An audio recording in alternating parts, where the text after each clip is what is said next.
Nadawit po siya neto ni Asierto na nagtatago ngayon, mga kabayan. Idinawit po siya na binabayaran daw po siya ng mga drug lord. Siya nga po yung pinakamaraming naipakulong na drug lord noon.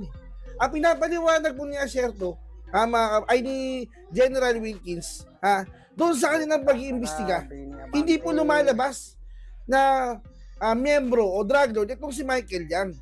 Di ba, mga kabayan? Wala pong konekta. Yun lang po yung pinapaliwanag niya. Kaya hindi niya po mapahuli bilang PIDEA director noon. Tapos ito naman si Abante, nagsisisigaw rin. Mga kabayan, anong sabi? Bakit daw inaabugaduhan si Michael Yang?